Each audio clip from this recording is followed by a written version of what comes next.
you are a business owner and you ever find yourself at a business crossroads and you're not sure which way to turn, I want you to turn on the Marketing Pulpit TV show and tell somebody.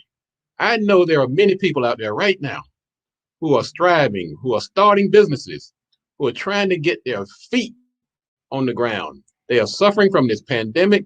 They're suffering from this economy, and they're looking for a way out or a way in. Now, there's some services out here that can take care of you. Some of these services cost a pretty penny. We're one of them. But you also have the Marketing Pulpit TV show. We don't charge you one dime, but it's valuable information that we share every Friday at 10:30 a.m. right here on the Marketing Pulpit TV show. Now go to marketingpulpit.com. You can find the show and you can listen live right there on the screen. We're also on Facebook. We're on Twitter, and we're on YouTube. So share this show if you. Good morning. I'm Robert Gatewood, host and producer of the Marketing Pulpit TV show. Today's show features highlights from past recorded shows. So pull up a seat, get comfortable, and enjoy the show. We'll be back at the usual time next week, right here on the Marketing Pulpit TV show. And as I always say, if you want to be successful, you got to do these three things.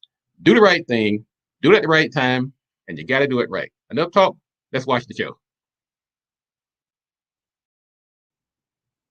Sometimes you get lost along the way when you're trying to do marketing. You say, look, I don't want to go back to school and take a course. I need something that I can refer to. So when I get lost, I can look back at this list and say, oh, that's right. One of the commandments says I should do this in this situation. Number one, you have to decide early in the game what kind of company you're going to be. Are you going to be a professional company? Are you going to be cutting edge tech? Are you going to be chummy and friendly? Are you going to be giving, loving? Are you going to be eco-friendly? You have to decide early in the game what type of company you're going to be, what type of reputation you plan to have, and align your purpose with that. That is the beginning of a successful business. That's number one. Number two, I want you to look at society and its many needs, at its many wants, at its problems, and you find one and you solve it. You have the answer to that problem. That is the beginning of a successful business. Solve some problems. That's number two. Number three, how do you understand what the problems are? Who's the most impacted? You see the problem? Now, who has the problem? Determine who that group is. Are they men? Are they women? Are they black? Are they white? Are they young? Are they old? Are they in a certain part of the country? Demographics, geographics, psychographics. Find out who those people are. And that's your target audience. Now, you know what the problem is. You know who has it. Now, let's find some products and services that handle those problems, that solve those problems, meet those needs, satisfy those wants. Now, you have to be able to distribute that product in the times and the places and how they can receive it. How are you going to get that product to marketplace? And it has to be in the mode that's preferred by your target audience. Now you have to create a message that demonstrates your ability to address the needs of the audience. You know what the problem is. You know who needs it. You have a service. Now you got to write a message that convinces people, to let people know that you have this. You say, I got this. Your message has to relay that, has to convey that. Now, you have to deliver that message. That's number 7. You have to deliver it, but you have to deliver it through the preferred medium of the target audience. 80-year-old folks, they're not on TikTok. 18-year-olds, they're not reading newspapers. They're on Instagram. So you have to deliver that message where your audience lives, the places that they frequent. Now, you have to reinforce, this is number 8, you have to reinforce the need for your service by highlighting the benefits. That question that everybody must be able to answer. What's in it for me? That's what that client is going to be asking you. Why should I buy this? What's the benefit to me? How is it going to help me? How is it going to make my life easier? That has to be part of every marketing strategy, every sales effort, every advertising campaign. Reinforce, highlight what those benefits are. Number 9, this is one of those secret sauces of marketing. You have to develop relationships with individuals and organizations that have a stake in your success. We call those stakeholders. You cannot do this alone. Your stakeholders, who are they?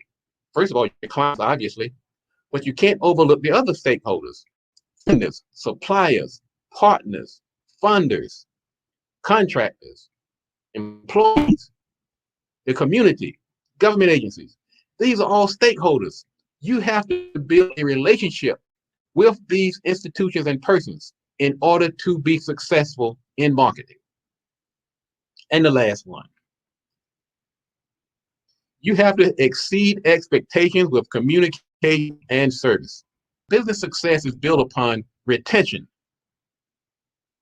and lifetime value. That's one of those pivotal metrics that separates the successful companies from the unsuccessful ones. The people that come back, repeat business. That's what this last one is about, really. About repeat business. If you're doing one-offs, you're going to fail. Point blank, full stop. Your business model has to be built upon repeat business. That's why number 10 is so important. You have to exceed those expectations, get people telling other people about it, and you have to be able to communicate with people, reaching out to them and let them know that you're concerned about them. You have their best interests at heart. You're concerned about their problems, their needs, and their wants. And you can't just do it only when you're trying to make money. You have to do it all the time, as long as that person is one of your clients and stakeholders. Don't make it about the money. Make it about service. Make it about making the world a better place. The money will come.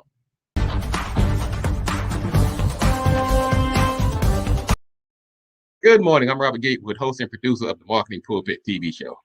Today's show features highlights from past recorded shows. So, pull up a seat, get comfortable, and enjoy the show.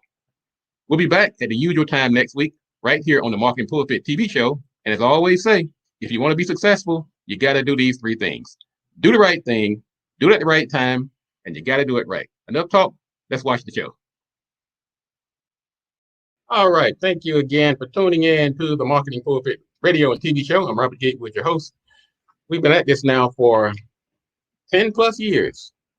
10 plus years we've been bringing the good marketing gospel and helping business owners realize their potential. I am a business developer by trade. I've been at this now for 30 plus years. I spent 20 plus years as a corporate in corporate America. I've been president of companies, senior vice president of marketing development, and I use that time to hone my skill to make sure that when I stepped out, I was equipped. I had the tools that I needed to be a better servant to you, the client, and the listener. We've been talking about Black Friday and how we as consumers have to make sure that we're not being played this time of year, and that we also are directing some of that spending power back to our small, our Black businesses, our community-based businesses, and that if we are true to ourselves, we can stop faking it and start making it, stop showing off and start showing up. And I'm going to tell you about, and these are some of the things I want to talk about on next Monday coming up at Prince George's Community College, where I teach a course called Marketing Strategies for Today and Tomorrow. Been doing that for 20 plus years as well. But there are 5 reasons that people buy practically anything under the sun: to make money or save money, or some type of physical need, for comfort or convenience, for safety and security, and then number 5, the big one, is consensus or social proof. And that's the one that we have to be mindful of. But if we are smart and savvy business owners, we can use it as far as promoting our own services. Now, as we look at these 5 reasons, what you have to do as a business owner is decide, one, which of the 5 are more relevant to your audience, which one will they respond to. If I'm into financial services, then of course I'm going to pick the first one, which is to make or save money. If I am a firearm salesperson, then I'm going to pick out safety and security. If I'm somebody who specializes in virtual services like Zoom and so forth, then you're going to focus on also security and convenience. So go back to your company. Just think back to your company. Go into a room, close the blinds, turn the lights down, and say to yourself, of those 5 reasons that Mr. Gatewood mentioned today, which ones are more likely to inspire my company or my clients to reach out to me? I'm a marketing and business developer. So of course, number 1 on my list is I'm going to help folks make and save money. But what I'm also going to do, I'm going to provide them some type of safety, financial safety and security. So there's 2 I can use. But what I'm going to do as I start to try to promote this, I need to show consensus. I need to let people know that they're not the only one calling, that they're part of a group of smart, wise, erudite business owners who understand the importance of marketing and business development. And the best way to do that is through testimonials and getting other people to tell your story for you. So as you start to go into this one holiday season, and also start looking into 2021, what I want you to do is to look back over the list of the 5 reasons that people buy. And you can also get this information after the show. You can go to marketingpulpit.com. You can rewind and fast forward and find this particular section. It's called, the first one is to make or save money. Number 2 is some type of physical need. Number 3 is for comfort, convenience, or pleasure. Number 4 is safety and security.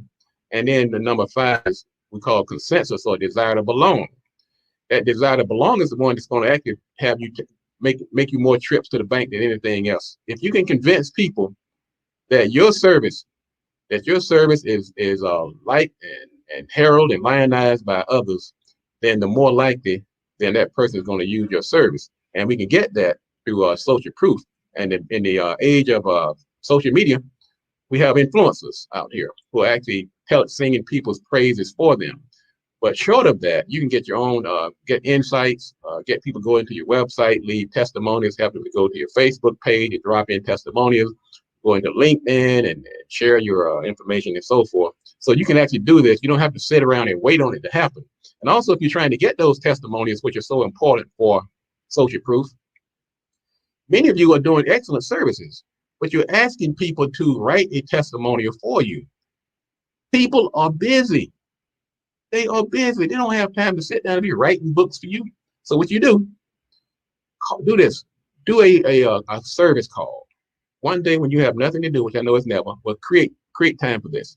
Just go down to some of your most recent projects and do what we call a follow-up call. Hi, this is Robert Gatewood. I'm calling from Gatewood Marketing and Web. We just finished your website about a week ago. Just calling to make sure everything is okay. And they're going to say, oh my God, Mr. Gatewood, thank you for calling out. Oh my God, I never heard anybody call me back after we finished the project. Usually they go into hiding once to get your money. But you guys have been so on time. You did everything you promised. You did everything you promised. I love what you just did. Then at the end, I'm waiting for them to finish. I said, can I quote you on that? Oh my goodness, by all means, yes, thank you very much. Just got myself a testimony. So what you've done is 2 things. One, you've increased your possible lifetime value by more likely that person is going to order additional services and refer someone. At the same time, you've generated a testimony that you can now use for social proof to get those future customers. Now, in doing this pandemic, there's 2 on this list I want you to really pay close attention to. One is the convenience. Convenience is one of those 5 reasons people buy. It's already been chiseled in stone. You don't have to create it. What you have to do is to show that you are convenient, that it's convenient to do business with you, and nothing does that better now than through virtual services. You can bring it to their home. You can consult with them over Zoom or some other platform. You can ship it through the mail. At this point, ladies and gentlemen, of those 5 reasons, these 2 you have to really zero in on. If it's not part of your strategy or your makeup or your DNA, you need to add it. That convenience, and number 2 is safety. That has always been a reason. I've been talking about these 5 reasons people buy for 25 years, and they are timeless. but we do have to contextualize them from time to time to make sure they're relevant at a certain period, at a certain point. When something's going on in the environment, something going on in your business, something seasonal like what we're going through right now, or heaven forbid, a pandemic. So we have a pandemic right now. So I want you to put a star beside comfort and convenience. That means I don't have to leave my house. I can do it with my computer. I can order by phone. I can have it go online and order it. And that is safe. We have notice one of our caterers, Courtesy Catering. We just created their ad, and she insisted, said, look, we went out and took some brand new photographs just so that we can show people that we are doing this the right way. And so they wearing the mask in the photos, and when we created their ad, we made sure that was front and center. We mentioned the word safe throughout. We mentioned convenience. We show people delivering. That is how you market during this pandemic, by using the 5 reasons people buy. And if you have other reasons like money and physical need, you can mention those in the ad as well. But you want to pull out as a part of the course, whenever you're marketing, not just during the pandemic, be very aware of those 5 reasons people buy. People buy for emotional reasons. And those are emotional reasons. Emotion trumps logic. Emotion trumps logic any day of the week. So you want to make sure you're hitting on those 5 emotional reasons. And during this pandemic, 2 of the ones that I'm going to highlight for you is comfort and convenience. That's one. And the second one is safety and security. And we can do that by making that prominent in our advertising campaigns. So that's going to wrap up my show for today. To close, though, I'm going to go back to how I started the show by saying, let's do more making it, less faking it. Let's stop showing off, but instead let's show up. And how do we do that? First of all, we stop showing off by spending our money and engaging in consumerism. There are much better ways to spend our money. I ask you to go back to your bank statement, and that tells you everything you need to know about what your priorities are. We need to be supporting people like Brother Rayford Brown. If you have a house that needs cleaning, you don't have to go to the phone book. You can go right here to Marketing Pulpit, and also go to Marketing Pulpit. We have all of our sponsors on the show, on that page, on the sponsors. So if you see the ad on this particular show, you can also see it again by going to marketingpulpit.com. You can also go back and rerun this show. You can bookmark it. You can go to marketingpulpit.com and follow us. You can follow us on Instagram. You can follow us on YouTube.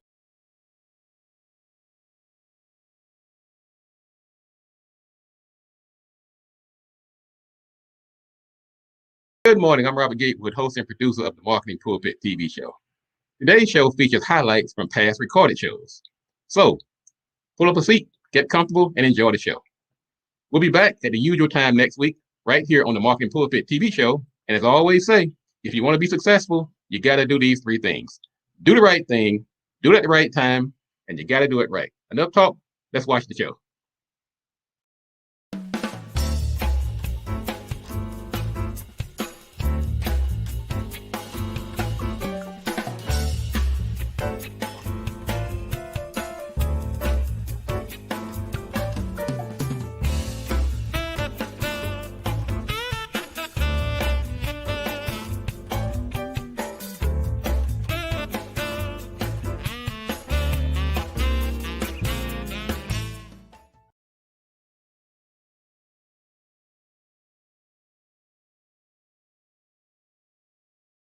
So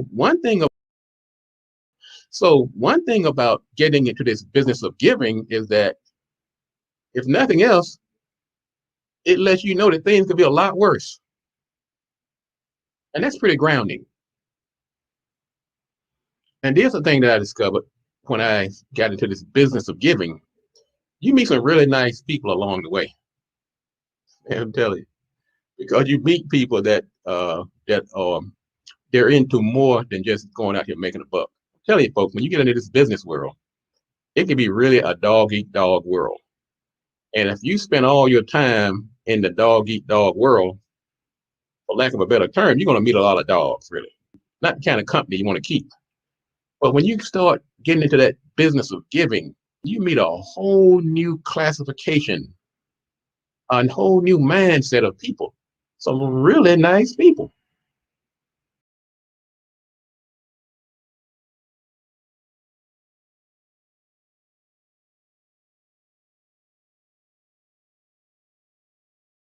Board of Elections so that people can bring their ballots. If they got those ballots in the mail, fill them out, and they can bring them with them, and they can drop them off at the end of the route at that location. And they will not have to worry about them being lost in the mail or anything like that or delayed. They will be there because they would be the postal carrier who delivered them to the Board of Elections.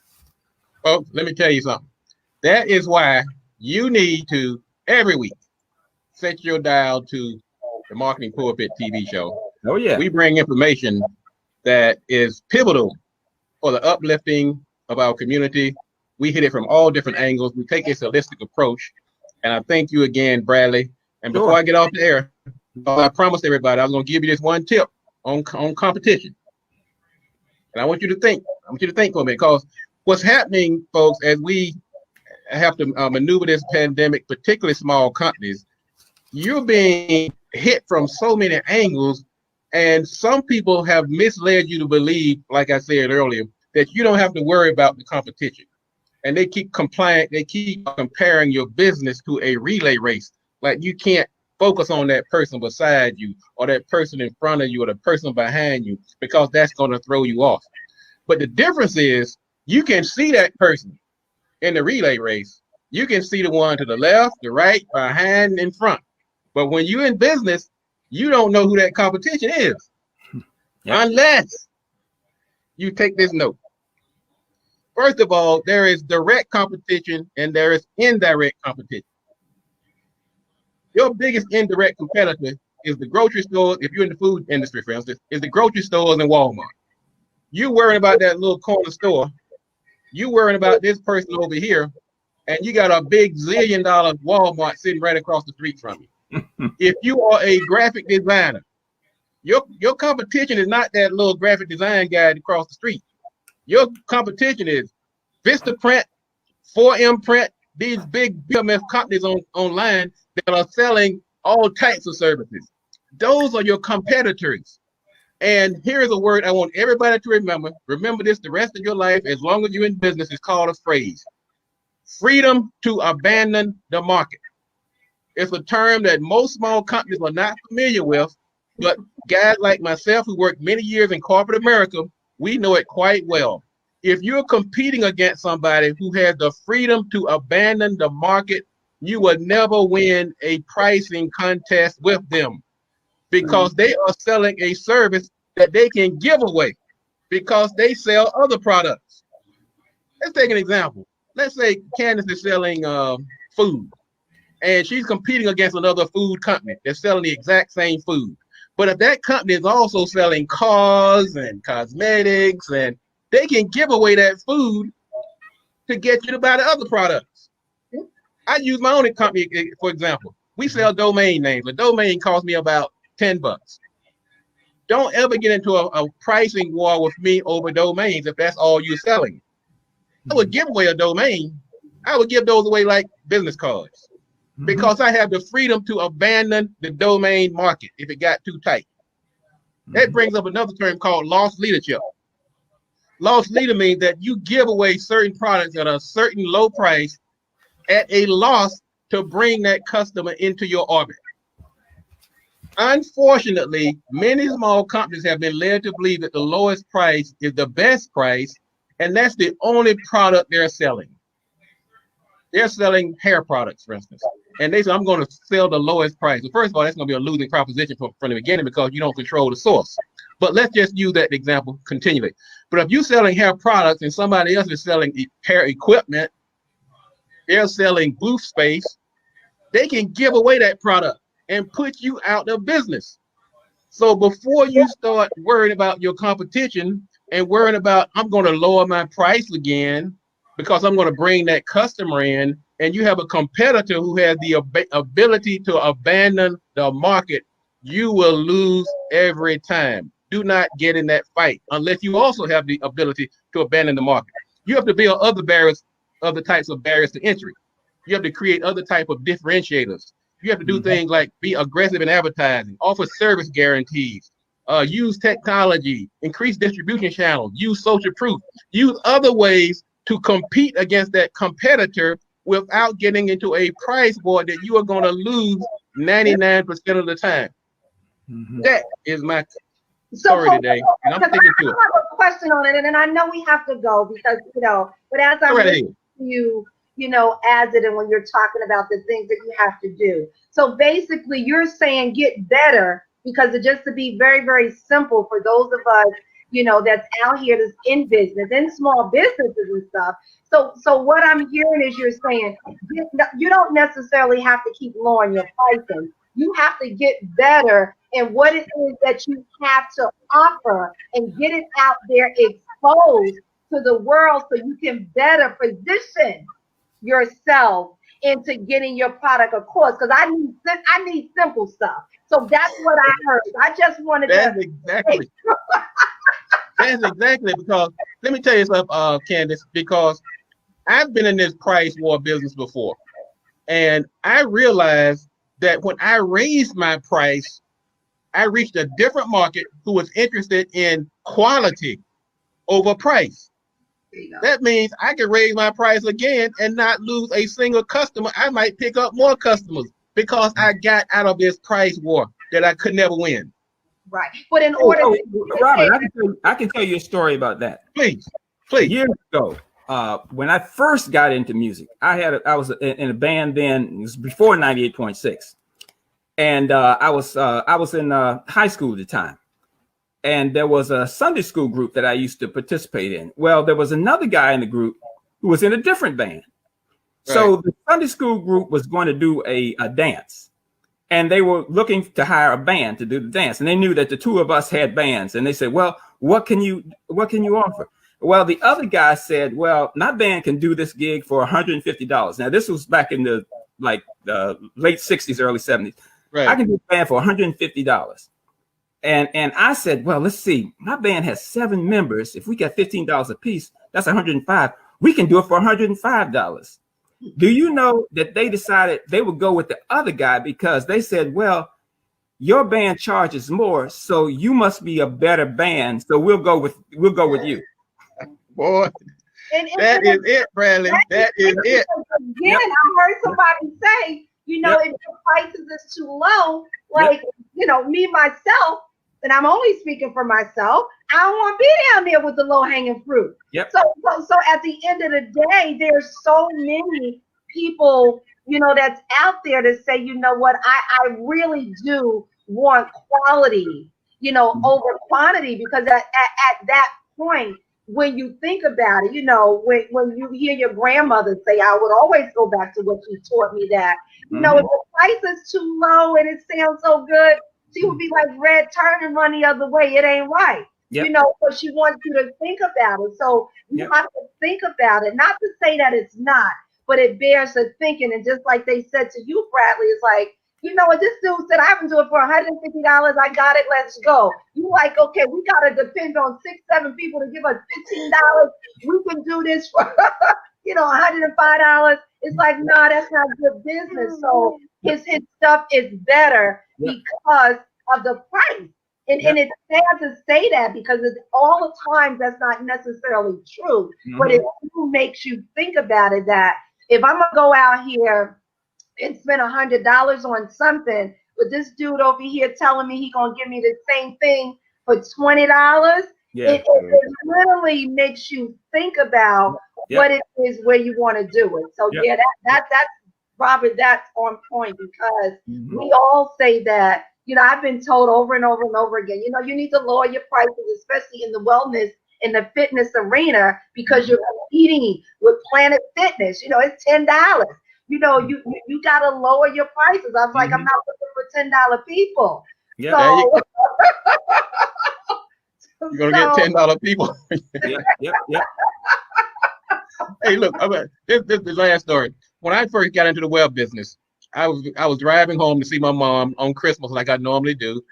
That's when I do most of my thinking. And I just heard about the web. This company upstairs in my building was doing the web. And they were doing a terrible job of just messing up people's websites. So I came back and ran an ad in the Washington Post, and I ran an ad called the $100 web page. Bradley and Candace, the phone lit up. They just rang off the hook. Yep. And so, but guess what? I got so many calls that I couldn't handle all the business. So what I did, I said, you know what I'm going to do? I'm going to raise the price and stop some of this madness.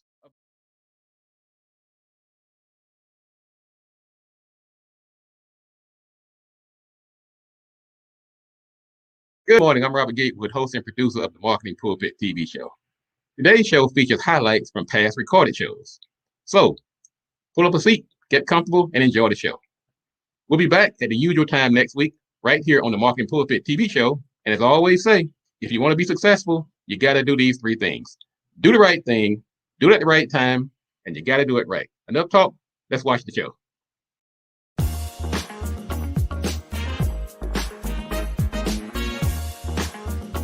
Rayford Lee Brown Sr. I am the owner and founder of B&B Cleaning Services, LLC. We are a janitorial floor cleaning and property maintenance business.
You are a business owner and you ever find yourself at a business crossroads and you're not sure which way to turn, I want you to turn on the Marketing Pulpit TV show and tell somebody. I know there are many people out there right now who are striving, who are starting businesses, who are trying to get their feet on the ground. They are suffering from this pandemic. They're suffering from this economy, and they're looking for a way out or a way in. Now, there's some services out here that can take care of you. Some of these services cost a pretty penny. We're one of them. But you also have the Marketing Pulpit TV show. We don't charge you one dime, but it's valuable information that we share every Friday at 10:30 a.m. right here on the Marketing Pulpit TV show. Now, go to marketingpulpit.com. You can find the show, and you can listen live right there on the screen. We're also on Facebook. We're on Twitter, and we're on YouTube. So share this show if you.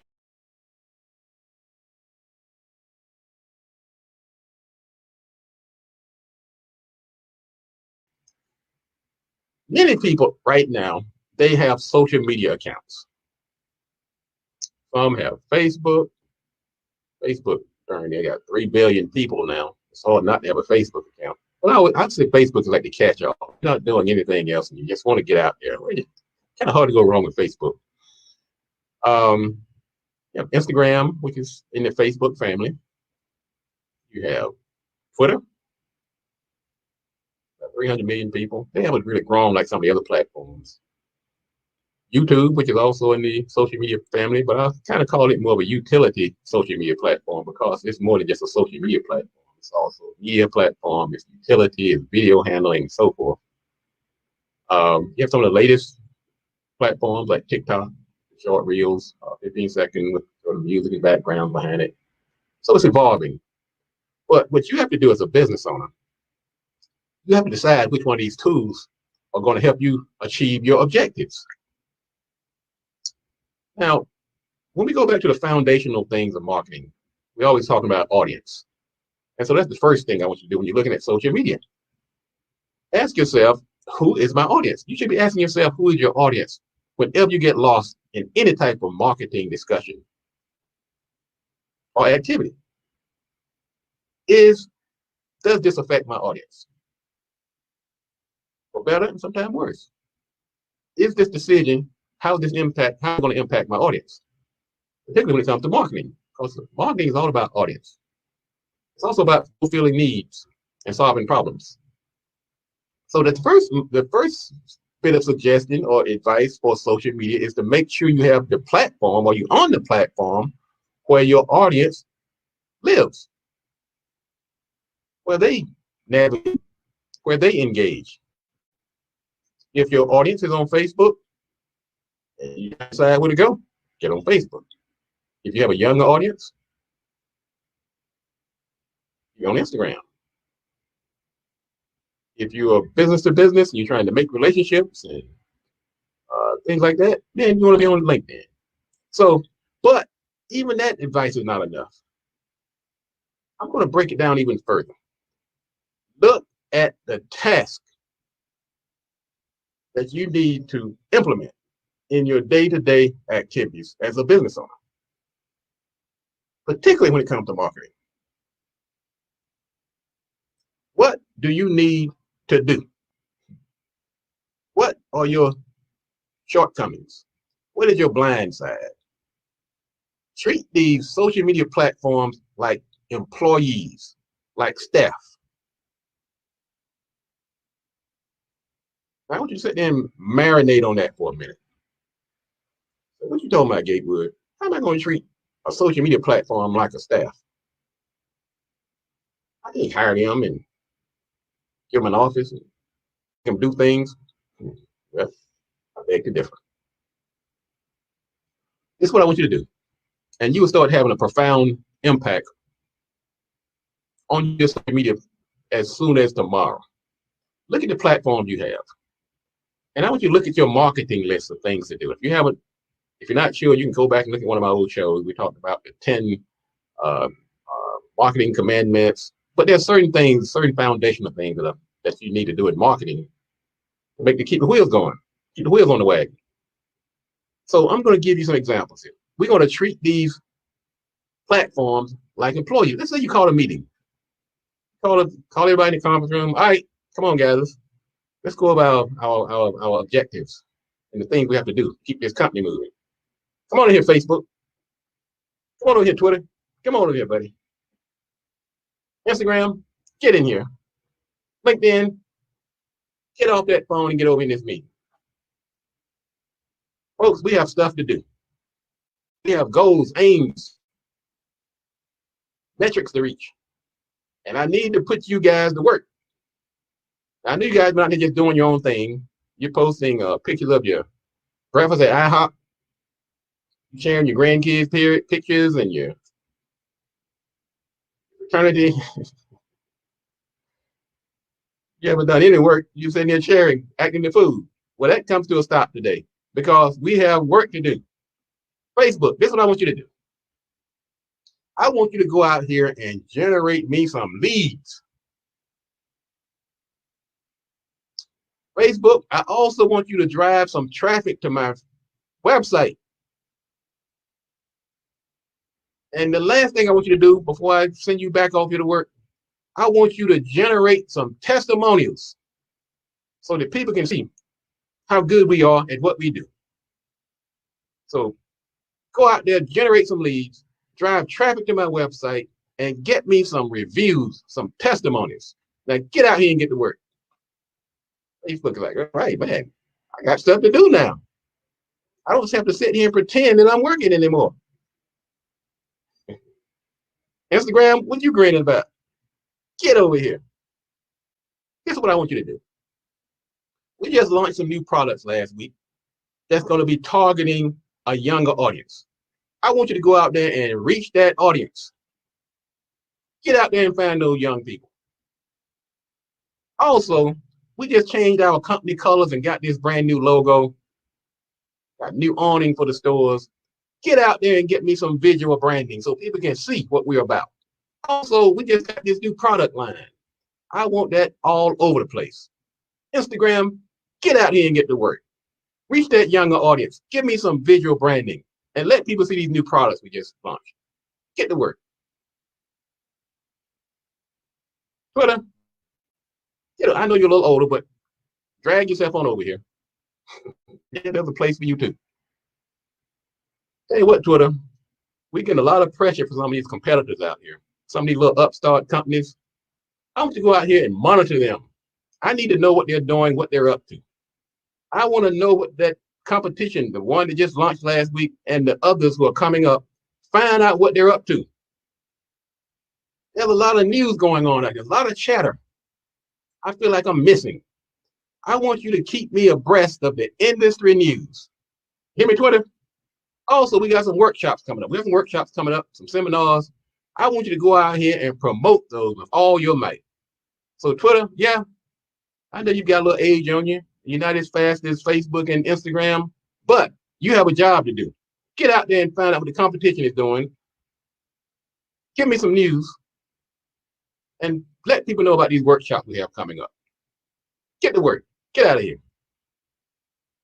And by this time, LinkedIn is over there shivering in the corner. I'm like the Wiz with the get over here. Like I remember that on the Wizard of Oz, that lion came up there when the Wiz was yelling and everybody he was wobbling and fell down to his knees. Well, LinkedIn, come on in here, buddy. I got a job for you too. You're like LinkedIn, look, I'm not as fancy as the other folks. I'm just an old business platform. I'm not flashy. Don't you want the flashy, the glitz and the glam? Heck no, LinkedIn. Get over here. There's a place for you too. There are folks out here making decisions right now that affect my industry. I need to reach those people. I can't reach them on Instagram. I can't reach them on Facebook. I can't reach them on Twitter. Definitely can't reach them on TikTok. I need you to go find these decision makers and bring them to me. LinkedIn, right now in these notes. Let me tell you something else, LinkedIn, I need you to do. We have stakeholders. Facebook and LinkedIn, Facebook and Instagram and Twitter, they're focusing primarily on customer acquisition. But I know in order for my company to succeed, I need the other stakeholders. I need the vendors. I need the suppliers. I need the contractors. I need employees. I need funders. I need joint venturers. You need to go find those folks and start building those relationships, because only then can we succeed and build that viability that we need as a company. So LinkedIn, you have a job. Go out there and get those decision makers. Find those stakeholders that are necessary for business survival, and let people know that we are a credible, reputable company that's committed to its purpose and helping our companies, clients, and others succeed. If you have any questions or any doubts about how social media can be used, use this model. Treat them as staff.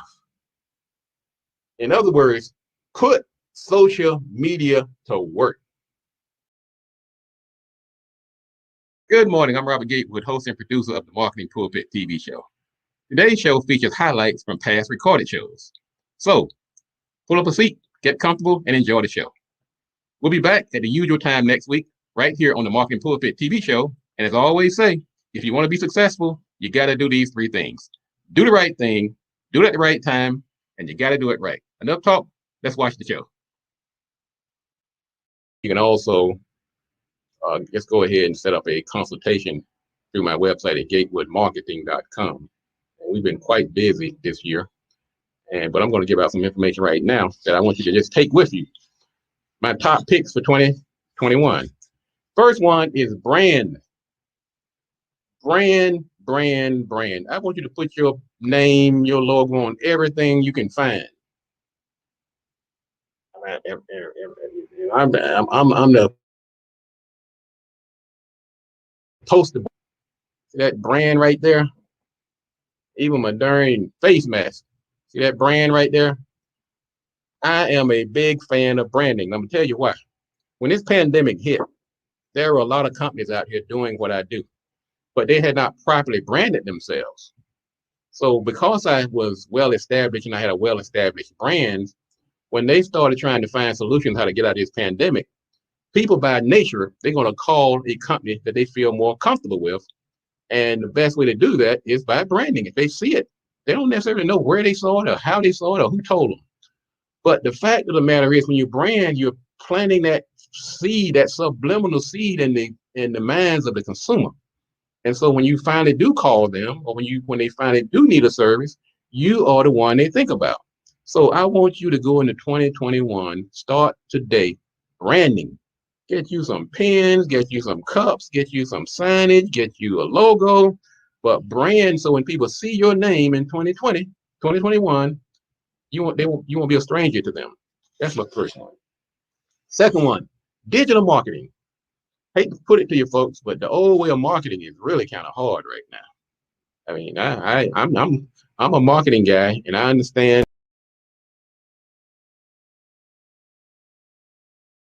marketing awesome, but you have to go digital now, because what's happening right now, people are in front of their computer. You have to find your way onto that screen. I'm going to say it again. People are in front of their computer now, hours on end. I know I am. But as a marketer, you have to find a way to get on that screen. That's simple, best way to put it. So that's my second one. The third one, video. Get yourself a video. Now, I'm a big proponent of branding and literature and getting the presentation kit fold and the nice business cards, the thick ones, the laminated ones. I mean, all this stuff. That's great. Keep it if you got it. I know you're not giving out as many now, but the reason is because you got to go digital now. That brochure, that presentation kit folder now needs to be converted into something that people can email, something that they can put on their website, something that they can share on social media. You have to go digital. You also need digital ads. If you're going on Facebook to do those paid posts, if you're doing an advertising campaign, you just can't throw up your business card or digital or flyer. You got to go digital. So that's the third one. You got to go digital. My fourth one is landing pages. Now, landing pages is let's put it this way. If you're doing digital advertising and you have a busy website, like most people, including myself, you're going to be less effective if you send them to that busy homepage. So what you need to do is to take your main service, the one, your bread and butter, and get you a nice call to action and get yourself a landing page and link it to your MailChimp account or your Constant Contact account or whatever lead capture you use. Because the other thing right behind that is lead capture, is because people are starting to, they haven't yet, but I'm looking down the road. You're going to find out that when somebody leaves you an email or they call you, that is a more qualified and more valuable lead than something you might get off Facebook or Instagram. Just because you got 5,000 people on Instagram, that doesn't mean jack. If they're not ordering from you, you got to convert those people into some type of personal, I understand what you're offering, you can satisfy my needs type of lead. So that's why lead capture is becoming more and more important now going into 2021.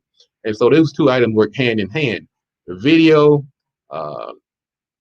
digital marketing, and then some type of landing page. And there's also those metrics that we need, which is also one of the things I'm going to promote. I'll just say that right now. KPIs, key performance indicators, to track how you're doing. This is very easy right now, and it's a lot easier than it used to be. But now you don't have to guess how things are performing. Now, I understand in social media, the road between a contact and a sale can be rather long and arduous. But what you can do is what we call key performance indicators that will tell you how you are doing. If you're getting more leads, you're getting more views, you're getting more shares, more comments, you can gauge those. And the more of those you get, you can convert that into progress or performance. And ultimately, you want to be able to track sales. Of course, that's a given. I'm assuming that you're tracking your sales. If your money is going up and your more customers going up, then you're doing that whether you like it or not or plan to. But some of these other things, these barometers that you have to measure on the way, we have to do a better job of doing that. So I'm going to put that as one of my top picks for 2021 is to make sure you get the metrics, the indicators, get the data. Or if you have a WordPress website, there's several plugins. You can do the Google Analytics, so you can find out if your website is retaining people, if you're bouncing as soon as they get on there, where they're company referral sources. Let's get those metrics in 2021. We can set it up right now, and so we go into 2022. I'll be having this conversation. You'll have some live data to actually we can discuss. Whether you like Facebook or Instagram or TikTok or Twitter or not, you're not going to get everything you need by just doing the organic posts and keep recycling that same information in front of your family and friends. I mean, I love my family and friends, and I want to give them as much information and keep them as engaged as possible. But at some point, you've got to step outside of that comfort circle. You've got to get some strangers. I remember a story I used to tell that I didn't really believe that I was in business until I got a customer whose name I could not pronounce. Because I know many people, when they go into business, they have that foundation we talked about earlier. They got little man or big mama buying from you, the folks at the church bake you a cake and buy. And I mean, you need those folks. They provide a good foundation. But if you plan to grow, you've got to get beyond that group. You've got to get beyond that. And the same thing applies to Facebook. I don't care how many friends you got on there. First of all, most of them aren't your friends. They're just trying to find out. They're trying to keep a track of what you're doing. So what you got to do, you got to reach out to some folks who are aligned with your mission, need the services that you offer, and you got to get them to your website or to some other way you can capture that information. So a landing page will help with that, and also the lead capture. I'm also going to talk about website security. We got to go into 2021 thinking security. Folks, let me tell you, I'm going to be sending out an email to all my clients and all my prospects, anybody who's doing business with me. And I hate to say it, folks, but the cost of doing a website is going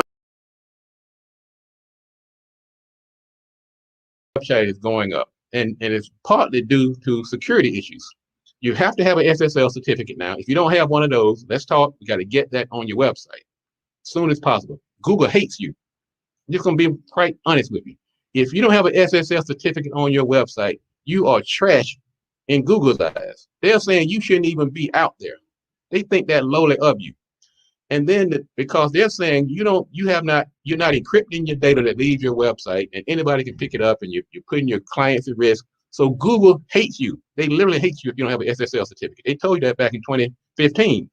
And 5 years later, some people still haven't done it. I'm not judging. I'm just saying, let's fix it going into 2021.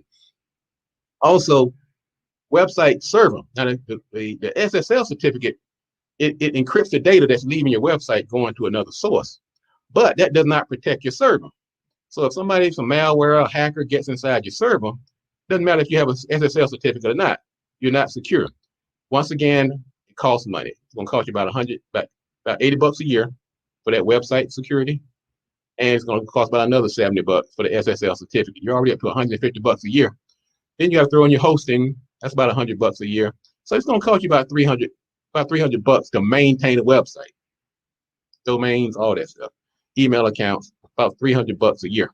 But you got to throw in that security and that SSL certificate. I don't want anybody else to call me and tell me that website's been hacked, or I go to get that screen that says, don't go in here and all that kind of stuff.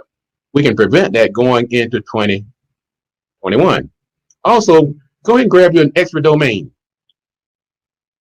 If you haven't grabbed,